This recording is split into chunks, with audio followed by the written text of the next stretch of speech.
Aieran, estatu batuek badute konkurrentzia.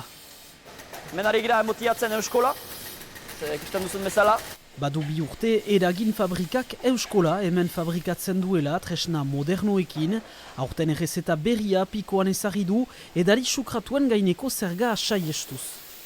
Beste markak industrialak famatuak, baute beren presioa igotzen da asko, zergarengatik, eta guk egin dugu innovazioa, zaporea atxikitzeko eta azukrea jaisteko. Eta zapore berdina, azukre gutxiago, beraz ona hobekioa da gure osasunarentzat. Eta hemen egina, eguneko 90 hemengo ura da, Donamarteriko ura. Euskola, bainan ere fruitu jusak edota abarratia garagardoa Euskal Herrian ekoizturiko produktuekin egina, sistema berezi batekin ura gutxiago sautzeko.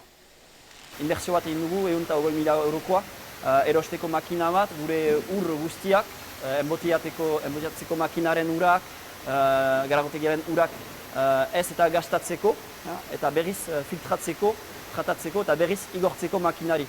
Izan bere marka propio baita kanpoko beste marka batzuentzat, eragin fabrikak bat kakotx 5 milioi botila ekoizten ditu urtero, garapen edera, salbatzeoz aiertar gazteak duela 10 urte sortu zuen enpresa unentzat.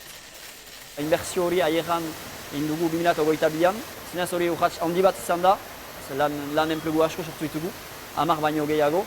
Hasi denez geroztik enpresak etengabe ekoizpen berriak sortu ditu, 2,8 milioi euroko negozio zenbakiarekin aktore garrantzitsua bihurtu da edarien sektorean.